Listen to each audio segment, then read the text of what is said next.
All right, Nancy Hellstrom has the next question. Hello, Nancy. Are you on? Wow, look, we got a bunch of people on. 123, no, we got 50 people on. Great. So, Nancy, hello. I'm interested in what a good daily food intake would be. Let's see, Nancy. It would be based on your goal and what your fitness goal is, what your calorie goal is. So if you are exercising and say you burn 300 or 500 calories in an exercise, you're gonna have to eat 300 or 500 calories more to not lose weight.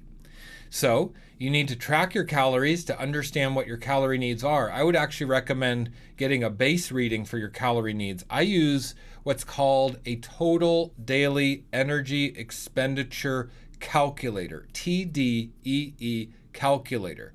Type it in Google, TDEE calculator, and you put in your age, your height, and your gender, and it gives you a rough estimate of how many calories you need to maintain your weight at your certain activity levels. And then you could say, oh, I want to gain weight, I want to lose weight, and you can calculate your needs from there. The next step, Nancy, would be to track your food diary for a couple days, maybe a couple weeks, maybe a couple months. It's a pain in the ass, I know, but to have an idea of how much food you're eating based on how much food you need. Your food is dependent on your needs. It doesn't do you any good to say eat strawberries or to eat almond butter. That is based on your needs and your goals. Yes, you can eat strawberries and almond butter, but it's going to be the ratio of those will be more important than anything. You've got to learn, Nancy, how to track your macronutrients, proteins, carbs, and fats. My macro balance is 15% protein, about 20% fats, and about 65% carbohydrates. To be a man who's 50 years old, 6'2", about 185 pounds right now, but between 185 and 200, muscular, strong, fit. So Nancy, you're going to have to find a macro balance that works for you, and then you choose the foods that fit into that macro balance. I also highly recommend that for the fat intake, you focus solely on omega-3s because vegans are deficient in omega-3s. So primarily, your entire fat intake for the day could be flax seeds or chia seeds, or maybe a blend of flax and hemp seeds or something like that. That's what I would recommend. That's what I do. I will do nut butters, but not as much as just focusing on omega-3 rich sources of fats. Even if it's in a smoothie, you know, I sometimes get my entire daily intake of fats in one smoothie blended up, you know, because I'm more interested in hitting my macro goals than I am worrying about what food I'm eating. What food I'm eating is irrelevant. I need to hit my macros. I need to hit high omega-3s, good protein for the day, and the right amount of fat for the day. That, so that goal determines what I eat. Okay, that's why people will get it wrong, Nancy. That's why everybody will get it wrong, because you're not understanding your goal and you're not understanding your macro needs.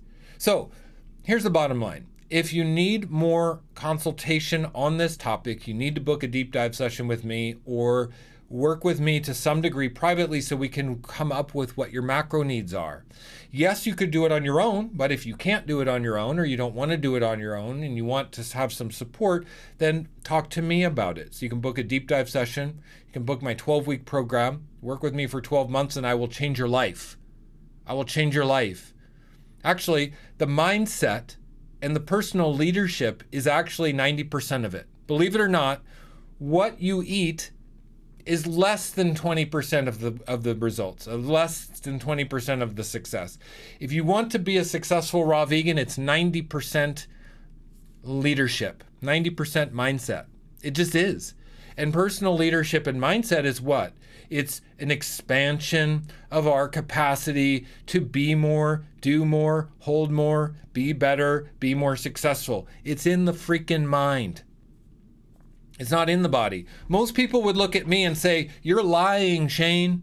You can't be healthy on a vegan diet. You can't be healthy as a raw vegan. Where do you get your protein? Where do you get your omegas? Where do you get your zinc? Where do you get your B12? I mean, the amount of incessant delusion that I get from people thinking that I'm lying and that I'm not who I am and that I have, surgeries and that I'm filled with Botox and stuff. I mean, it's absolutely insane because people have extremely poor mindset and poor leadership skills.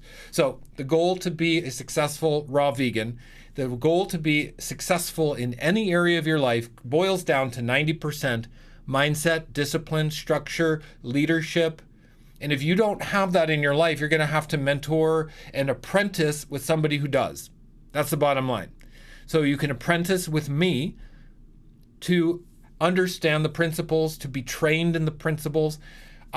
Here's the bottom line. I could give someone a piece of homework in one 30-minute phone call that would take them 5 years to fulfill on.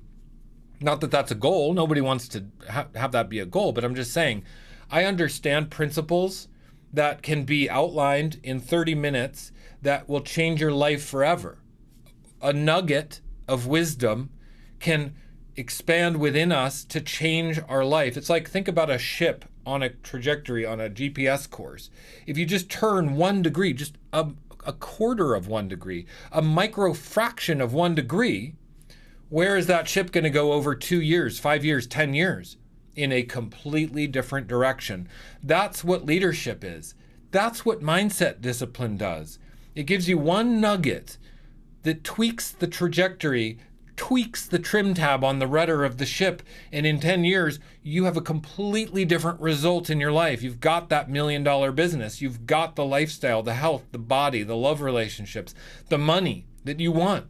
It all happens because of micro tweaks in our consciousness. Micro understandings, not big understandings. We don't become massively successful because all of a sudden we get big epiphanies. Absolutely not. We become massively successful because of micro imprints that change it all. So Nancy, I hope that's helpful. I took your question as an opportunity to share some deeper insights there. I hope you don't mind. I actually love doing that. Okay, let me move on. I've got questions. I don't want to miss people's questions. Let's see. Annie Grace. Hi, Annie. Hi, Shane. I made the leap and I'm doing the Juice Fast Mastery with wonderful Magri Jade. And something tells me I'm going to make it to 40 days as long as it takes to let go of the crap that's holding me down. Oh, Annie, yeah, I like this wording. Wondering what you think about people using Juice Fast or even the raw vegan lifestyle just as a way to lose weight. I'm noticing that this is pissing me off. My irritation is not aimed at the victims, but is toward the trauma caused by parents, teachers, and other members of society, which causes the victims to feel unworthy and shamed. The companies who favor money over health and use its victims to make even more money. The doctors who push drugs and separate our bodies from our minds instead of taking psychosomatic approach. Thanks for your input. Yeah, Annie, you're on to something. Well, thank you for sharing that. And absolutely. So it's okay to be pissed off at the state of the world, but we have to realize it's an inside job. Our trauma is our opportunity. It's our greatest gift. Rumi said, the wound is where the light enters us. We are wounded because it's our opportunity to grow.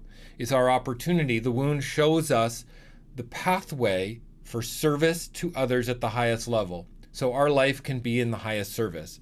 So we don't want to look at trauma as a deficit, as a handicap. We want to look at our trauma as a golden nugget gifted to you by the universe, gifted by your long legacy of spiritual growth and development through lifetimes, through eons of immortal consciousness manifesting here into this little timeline right now today. And your wounding is the absolute golden nugget that shows you the pathway of what your life destiny is for. So it's an inside job, everybody. It's an inside job. Our wounding is inside. We internalize the trauma. We tell ourselves stories. We heal ourselves. We grow and we expand our capacity, all from within inside. It has nothing to do with anything outside. We can use 40-day juice fasts. We can use the raw vegan lifestyle to help us to become excellent, because it's about discipline and intimacy with ourselves. And that's all it is, Annie. That's all it is. This discipline creates intimacy with ourselves. And when we are intimate with ourselves, that's where healing is possible. So I hope that's helpful. And yeah, it is irritating to see the unconsciousness, but at the same time, it's not about anything outside of us. It's not about them. It's not about the institutions that enslave us or hurt us or wound us. It's about us. Who are you going to be? Who are you committed to being? Who are you? What is the responsibility you take in your life? You know, what is the contribution that you're bringing to this life? What is the authenticity that you're bringing? You know, and how committed are you to making connections that change people's lives? That's why I do Raw Vegan Heroes, because I'm committed to creating the connection that changes people's lives. We can't make the difference until we have connection. Connection is the currency of the universe, right? God works through people. God doesn't work just through solo interaction. So it's a combination of our own internal experience, and it's a combination of being committed then to creating authentic connection. That's what it is. I hope that's helpful. Annie, good question.